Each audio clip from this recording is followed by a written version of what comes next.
haje umugabo ku ntumwa y'Imana Muhammad sallallahu alayhi wa sallam arangije aramubwira ati ya Rasulallah, yewe ntumwa y'Imana, inna shara'i'a al-islam qad kathurat alayna, yewe ntumwa y'Imana, mukura amategeko y'iyi dini y'Uislam yatubanye menshi, ibyo tumaze kukwigaho ni byinshi cyane ya Rasulallah, yewe ntumwa y'Imana. Fababun natamassaku bihi jami', turangira ikintu kimwe kabone nubwo ibindi byose byatunanira kubera ko turi abantu, ariko icyo kintu kimwe tuzakizirikane kurusha ibindi byose.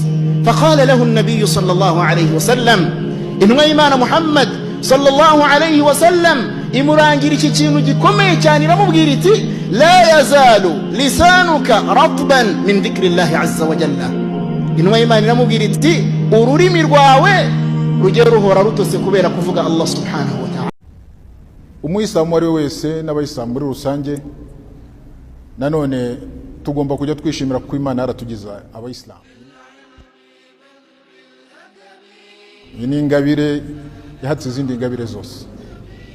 Ubuyisilamu niyo dini Imana yaduhitiyemo kandi irayitwishimiye, aho Imana igira iti al-yawma akmaltu lakum dinakum wa atmamtu alaykum ni'mati wa raditu lakum al-islam dina. Uyu munsi nabuzurije idini yanyu, mbasenderezaho inema zanjye, kandi nishimira ko Uwisilamu bubabera idini.